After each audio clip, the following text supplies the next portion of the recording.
কোনো প্ল্যানিং ছাড়াই হচ্ছে বার্থডে ব্লগ। হ্যালো এভরিওয়ান, আসসালামু আলাইকুম। কেমন আছেন সবাই? আশা করছি যে যেখানে আছেন অনেক বেশি ভালো আছেন। আজকে শেয়ার করলাম সারার বার্থডের মিনি ব্লগ। তো জুলাই 20 তারিখ সারার বার্থডে ছিল, এজন্য আমরা তাড়াহুড়া করে তার জন্য হচ্ছে কেক নিতে যাচ্ছি। আসলে অনলাইনে কেকটা অর্ডার করছিলাম, তো অনলাইনে যেহেতু অর্ডার করা এজন্য কোনো প্যারা নাই। তো এখানে হচ্ছে আমরা যাচ্ছিলাম 3 জনে।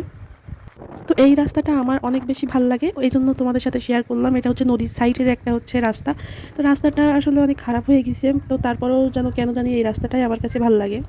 কোনো জ্যাম নাই, যানবিহীন একটা রাস্তা। জ্যাম ঠেলে যেতে অনেক বেশি খারাপ লাগে, এই রাস্তাটা একদমই জ্যাম হয় না। একটা সময় ছিল এই রাস্তা দিয়েই আমি হচ্ছে প্রাইভেট পড়তে যেতাম। তো এই পুরো রাস্তাটায় হাঁটতে হাঁটতে আমরা বান্ধবীরা মিলে প্রাইভেট পড়তে যেতাম। সেই সব স্মৃতিগুলো আমার আসলে অনেক বেশি ভালো লাগে মনে পড়লে। তো যাই হোক, হচ্ছে আমরা চলে আসছি মার্কেটে। কেন জানি মার্কেটটা আজকে অনেক বেশি ফাঁকা ছিল। তো এখানে হচ্ছে সারার হচ্ছে ড্রেসটা হচ্ছে আমরা চুজ করতেছিলাম। এখানে সারা ট্রায়াল দিচ্ছিল ড্রেস নিয়ে। তারার ড্রেসটা হচ্ছে আমরা ইয়েলো কালার নিচ্ছি, কারণ হচ্ছে আমার দেওরের বিয়ে ছিল, সে হলুদেও হচ্ছে বার্থডে ড্রেসটা পরতে পারবে এজন্য। তো ড্রেসটা আসলে পার্টি ড্রেসগুলো 1-2বারই হচ্ছে পরা হয়, এই জন্য আমি হচ্ছে ইয়েলো কালার হচ্ছে চুজ করছিলাম সারার বার্থডের জন্য। তো হচ্ছে সারার বার্থডের ড্রেসটা কোনোভাবেই মিলতেছিল না। আসলে আমার পছন্দ হচ্ছিল একটা, আমার জামাইয়ের পছন্দ হচ্ছিল আর একটা। তো যাই হোক, বাবা মেয়ের জন্য হচ্ছে ড্রেস চুজ করে দিছে, আমি আর কোনো কিছু বলি নাই। তো যাই দেন আমার দেওরের হলুদে পরার জন্য আমি ইন্ডিয়ান সিল্কের কাতানের শাড়িটা নিয়ে নিলাম, তারপর পেটিকোট নিয়ে নিলাম সিট। তো তারপরে আমাদের আরও অনেক বেশি কাজ ছিল, সব কিছু মিটাই আমরা কেকের দোকানে চলে আসি কেক নেওয়ার জন্য। অনেক বেশি লেট হয়ে গেছিলো আমাদের, মেয়ের কেক নিতে আসছি দোকানে। এখানে আমাদের স্কোয়ার এই হচ্ছে কেকটাই আমরা হচ্ছে অর্ডার করছিলাম। তো এখানে হচ্ছে 2 পাউন্ডের কেক ছিল, ভ্যানিলা ফ্লেভারের। আমার অন্য ফ্লেভার ভালো লাগে, চকলেট ফ্লেভার নিতে চাইছিলাম। তো আমার জামাইয়ের আবার অন্য কোনো ফ্লেভারই ভালো লাগে না, সে হচ্ছে ভ্যানিলা ফ্লেভারই হচ্ছে পছন্দ। তো তার পছন্দই নেওয়া। আমি এখানে বাসায় এসে তাড়াহুড়া করে হচ্ছে রান্নাবান্না শুরু করে দিই। সব কিছু আসলে তাড়াহুড়ার ভিতরেই হচ্ছিল। একটা কথা না বললেই নয়, আমার ভালো লাগার জন্য আমি এই ভিডিওগুলো ছাড়ি।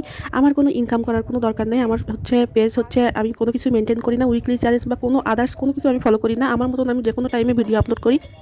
আশা করি সবাই ক্লিয়ার হয়েছেন। আমার ভুল হইতেই পারে, আমি হচ্ছে কোনো ভিডিও মেনটেন করি না, আমি আমার মতন করে ভিডিও ছাড়ি টাইম পাস করার জন্য। তো বার্থডের জন্য নাস্তা পানির জন্য আমি এখানে হচ্ছে সিমাইটা রান্না করে ফেললাম, তারপরে হচ্ছে লাক্সিটা রান্না করে নিয়েছিলাম, তো সেটা আমি ক্লিপ নিতে ভুলে গেছি।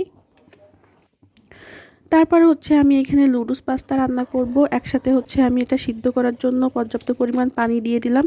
তো বেশি লোক হচ্ছে আসলে বলা না, কিছু কিছু হচ্ছে ভাবিদেরকে বলা ছিল, এই জন্য হচ্ছে একটু নাস্তা পানির আয়োজন করলাম।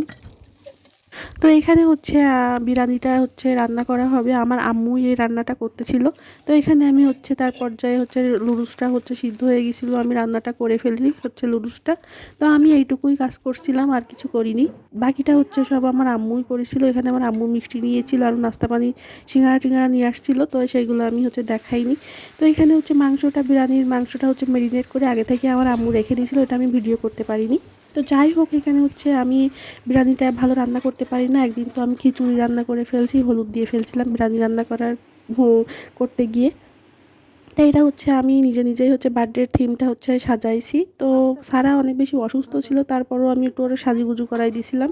তো এই হচ্ছে বিরিয়ানির ফাইনাল লুক। আসলে বিরিয়ানিটা অনেক অনেক মজা হয়েছিল, বলার বাইরে। থ্যাংক ইউ আম্মু। তো এইখানে আমি একটু রেডি হয়ে নিছিলাম হালকা পাতলা, তো আমি এখানে ভিডিও ক্লিপ নিচ্ছিলাম।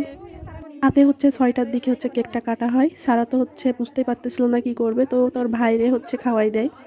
এখানে আমার মেয়ে কি করে, তার ভাইয়ের মুখে দুষ্টামি করে কেকটা লাগিয়ে দেয়। আমার মতন করে আমি কিছু ভিডিও ক্লিপ নিয়ে আপনাদের সাথে শেয়ার করলাম। আমি একদমই গিফট পছন্দ করি না, তারপরেও সারার জন্য তারা গিফট নিয়ে আসছে কিছু কিছু। তো সেগুলোই আমার মেয়ে খুশি হয়ে গেছে, ছোট মানুষ বলে কথা। তো সেগুলো আনবক্সিং করতে ব্যস্ত। তো এই পর্যন্তই। আপনাদের কাছে ভালো লাগলে কমেন্ট করে জানিয়ে যাবেন। সবাই ভালো থাকবেন। আল্লাহ হাফেজ।